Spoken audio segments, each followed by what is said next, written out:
everybody. Welcome to another episode of the Cynical Marketers, episode 30. 30. Oh. Big 3-0, Mike. 3-0. Our podcast is an adult now. Kinda. It's 30 is the new adult, It's I would still say. Us, so, yeah. Or me anyway. You're more of an adult than I am. True story. Yeah. Sorry. I know. This week, we're combining two of my favorite topics. Influencers and AI. The AI influencers. Your oh my favorite, gosh, Mike. it's like the whatever circle of hell in Dante's Inferno. I don't know what the lowest one is or the worst, but these are two things that I already dislike greatly, and then we're going to put them together for a massive mega evil thing. The Final AI boss. influencer. It's a final boss in our AI marketing journey. So let's kind of do a quick intro on the AI influencers, which I think everybody here knows, right? Or has seen, or maybe has seen and doesn't know they've seen it. Yeah. There's been a big influx on social media of AI generated influencers, meaning that they're virtual characters. They're not real people. They just look like real people.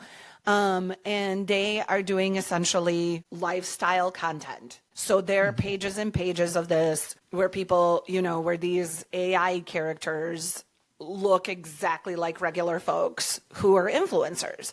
And they're talking about their life and products that they're selling. And obviously all of it is intended to function as an actual influencer so that, they can promote and partner with brands and make money. That's the idea. Yep. So, you see this on TikTok, you see it on Instagram, you've seen it on Facebook, YouTube, although YouTube is kind of cracking down on this now. But we've seen AI influencers everywhere. And so that brings up the, Mike's favorite subject.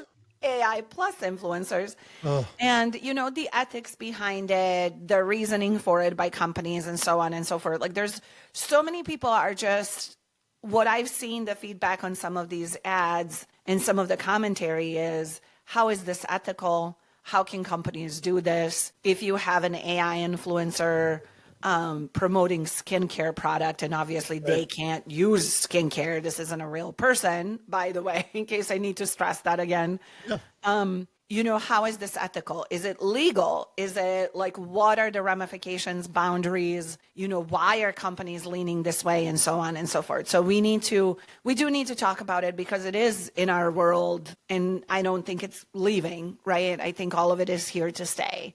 So now we see this a lot in the consumer product world right now, right? Mm-hmm. So it's DTC, direct to consumer, right? Consumer products are doing this. And I know why. Like, first of all, influencers are a giant pain in the ass to work with is why, this is why I got out of the influencer game years ago. Because years ago, it was already getting crazy where you were dealing with managers, who are really momagers, and they were just nuts, know. And I thought it was nuts years ago. And, and I had dealt with like actual professional athletes and movie stars and stuff and had done deals with those kind of people where you're dealing with actual professional agents, where you got WME or, CAA agents and stuff. You're dealing with real actual adults who get that this is a business relationship. But you get these influencers and they're watching coaches on TikTok and they say, if you have this number of followers, you need to charge $5,000 for a video. And you're like, okay. Yeah. And no, they cannot track sales. And if they're asking for a proof, like you're an influencer, this isn't supposed to be, it's brand awareness. So influencers did it to themselves, right? Because it's easier. You can make a lot more content. You're not dealing with the pain in the butt people. Right. But like you said, there's an ethical concern to it too, right? So yeah, you're selling skincare products. And it's always been my question. How you say you're a brand and you're like, nothing says trust me and my products like this fake thing I just put out in front of you, right? Like I have a problem with it for that. Consumers obviously don't. No, consumers it's interesting though, because I made a comment on somebody did a review of an AI influencer video and she was I can't remember the name and I apologize here, but like she did this review of like, this is an AI generated commercial for a skincare product. It was for like a moisturizer or something. And she was like, how can people trust this? This is not a human using this product. And so I made a comment on that video and I said, to me, Mike, it's an equivalent of 90s infomercials, right? Yeah. Where you would have paid actors in infomercials, those infomercials that ran on for hours at like 2 a.m. or whatever. You would have paid actors in those infomercials, right? Or like weight loss. If you remember like weight loss, commercials on TV, they would always be like, this is a paid actor or but the testimonial is from a real customer, right? Like, so they would have disclaimers like that where they could be like, well, yes, we paid this person to be in our infomercial because they're better on camera, but this is a real customer experience, right? Yep. So I have a feeling that is exactly what brands are going to do now. They're going to say, we're taking real customer feedback and we're just using AI to generate content because it's cheaper and it's less of a pain in the butt, like you said. And so, instead of working with real folks, we're just going to do this, but we're going to use the real testimonials, right? Like they're going to say they're using real, customer experiences behind the scenes. And this is just a way of making that ad or that commercial or that TikTok or whatever it is. And that's how they're going to get away with it on the ethical side, which I still don't like. I'm still with you on it. Like you can tell when something is AI, But so many people can't. I'm on Facebook a lot, and Facebook's been overtaken by AI generated pages now, right? Yeah. And they generate fake images that just get, because I belong to a lot of like veteran and military groups on Facebook too, then I get shown a lot of these pages. Yeah. And they'll show some AI generated image of some sad, like veteran something. And then all the comments are like, oh, these are the true heroes and stuff. Like, people, that's a fake picture.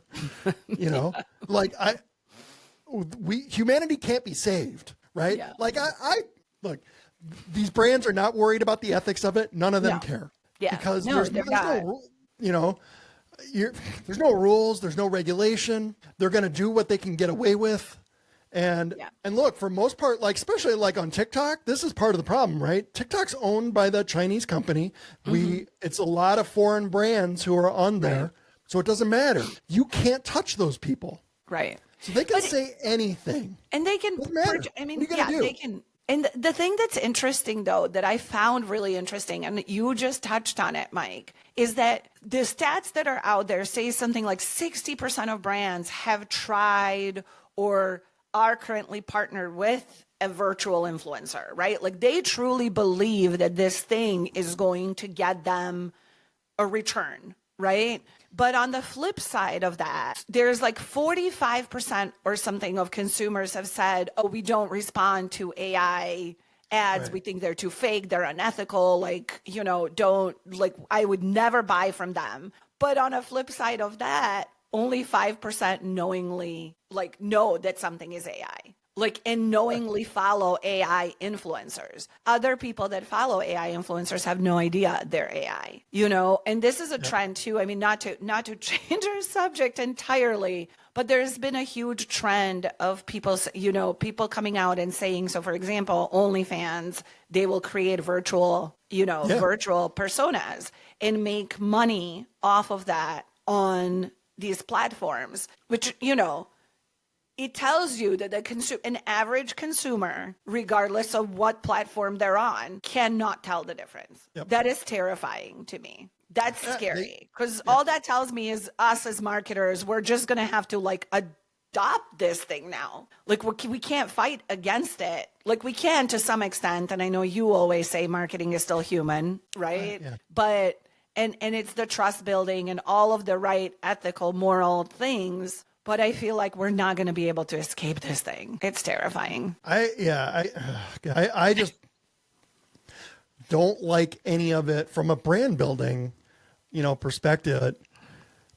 So many people are just going for whatever the short fast win is right now. Right. There's so many out there.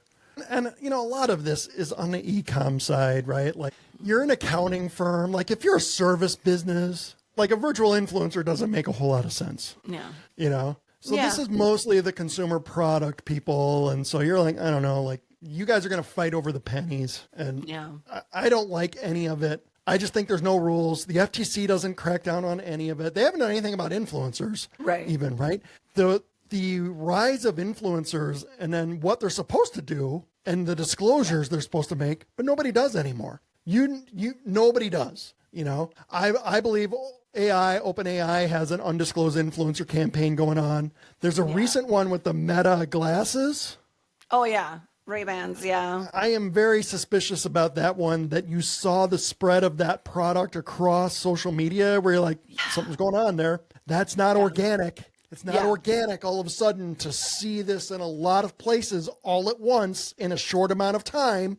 Yep. That's coordinated. Something's happening there, not disclosed. I called somebody out on LinkedIn over that. If you remember that, I'm like, so this guy did this long post about his Meta glasses, and you're like, well, this seems like an ad. Yeah. Were you paid for this? And he just said, ha ha ha, you can pay me if you want. Yeah. Like, well, that didn't answer the question. That was a deflection. You were like, that's great, sir. Thank you for indirectly answering me. Yep. Because no one cares. Nothing's going to happen. So why? Why follow any of the rules on any of it? Just AI the hell out of everything. But look, it's just weird. And I still sit on a fence because we've talked about this. Like, I think there's some of this stuff that I think is cool, right? Like, I think some of these AI capabilities, like with video, are really interesting. There's been a few AI only commercials that I've really liked. There are some AI influencers that I just found through looking for them. And I find the content really fascinating just because it is so well done. Like, you are really, if you're not paying that much attention and you're just scrolling, you think these are real people, So at the end of the day, though, Mike, where I still get stuck is who owns this stuff. Right. Because you've all these tools and you can generate all these personas, and we've talked about how some of it is borrowing like likenesses from real people, and you can do all these things, but like, who then at the end of the day owns this AI character? So let's say I'm a brand and I'm one of these 60% of these brands who are working with AI, with these virtual influencers, right? And I create my influencer does really well, right? And now it's all over all of my social media. It's all over my website. It's all over whatever. It says, this is my, it becomes like a brand persona. Yeah, it's your mascot. But who owns this? This isn't a real person, and I didn't create it. How much of a license do I have? And then does it become a licensing issue with some of these AI platforms? Because I think it will at some point. And I think that's what people need to be conscious of. No, there is no marketing person or brand person or business owner who's thinking that far down the road. They don't care. Yeah, they're going to do it right now. FOMO. Yeah. We're going to do it right now. Whatever. Oh my gosh, look what OpenAI just came up with a new update. Let me go make a Bigfoot funny video right now and put that out on my social media. Yeah. They don't care. Yeah. People just don't care. And it makes me sad and it annoys me. And this is why I am a cynical marketer, because I just think so many people just don't think. And I always wish they would. And I wish the best. And I always try to find the best, and that people have good intentions and that they want to actually hear about products and services and how this product or service can help you, benefit you, solve a problem for you. But no, they don't. Yeah. Show me a funny Bigfoot. Show me a funny cat. Dance. Get your chiropractors to dance in a video. Do all the stupid stuff. And you're like, and again, I'm an old man yelling at the clouds, I'm sure. Some Gen Z marketer. I was going to say that's going to be another video title. Here's the thing, though. I mean, it's so interesting, but I think, and there's just two schools of thought on this. People are like, either embrace it, this is the future of marketing, so on and so forth. And then there's other people who are like, this is a test. And we're going to see how it's going to work and how, where it's going to sort of like land, right? I still think, and I agree with you, that trust and transparency and authenticity is key to your business. So if you are a small business, you get on camera, you be on camera. Like, it's that simple. It's the best way to separate yourself right now. To separate yourself from all the fakeness, just do that. Yeah, it may be uncomfortable. It may be something that's out of your comfort zone and you've not done it before, but it's why you should, because you will definitely stand out. And I think the AI, because it's hard for you and you don't want to do it. It is also hard for your competitors. They don't want to do it either. They're people just like you, right? So you get out there and do this. You do the hard thing that separates you. All of you out there, if everyone can make an AI avatar character, everyone can do it. You're not going to separate. You're all going to look the same. And because it's so easy, everyone will do that. Business owners, you're going to do it because it's, I don't have to pay anybody and I don't have to do it. This is great. Yeah. Oh, I love it. Oh, I can give OpenAI a little bit of money. Great, I'll do it. But then everyone else will too. There will not be a differentiation. The real people, I still think, are going to be the differentiator. Maybe I'm wrong and I'm just hopeful. And I'm going to be hopeful with you. I'm going to be hopeful with you on that one, Mike. Like this. I might be thinking too much of humanity. But. Yeah, you might be giving humanity too much credit. It's true. But, we'll try. We'll try to keep humanity first, I think, because I'm not a fan. I see this stuff everywhere and I'm absolutely not a fan. I don't think that I could ever, I think in terms of our business, right? Like in all the things that we do, for marketing, all the things that we do for this podcast, all the clients that we interact with, I think it would be so disingenuous if we all of a sudden did even avatars of ourselves to do this content. Like I don't know. Maybe we're just old, Mike. I have no idea. I have one that I did. I did an AI of a Bigfoot, one of those, but it made sense. It was funny. It's a sports company, so it was the Bigfoot doing something on a football I field. remember that. Made sense. It was funny, But you're like, hey, like this isn't really selling anything. This is just for views. But I think that's fine. I think AI generated content in and of itself is here to stay. I don't think that's going away. Whether it be copy, images, videos, I think that to some extent is fine. I think presenting as a real person is where it gets really touchy for me.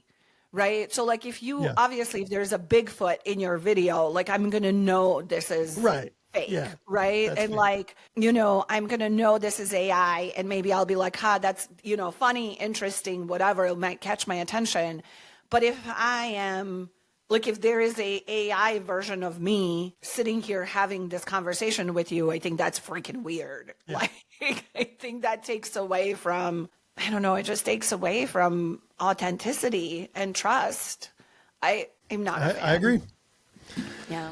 Not a fan. There we go, everybody. How do you guys feel? Anybody else using AI influencers out there? Tell us. We want to know. If you are. Have you actually bought anything from an AI influencer? Or that. Yeah. Tell us that. Has it actually influenced you to buy anything? Yeah. So well, maybe you did and you don't know. Who knows? All right. Thank you for tuning in again, everybody. Another episode in the books. 30. We will be back again next week with another episode of the Cynical Marketers. Thank you for tuning in.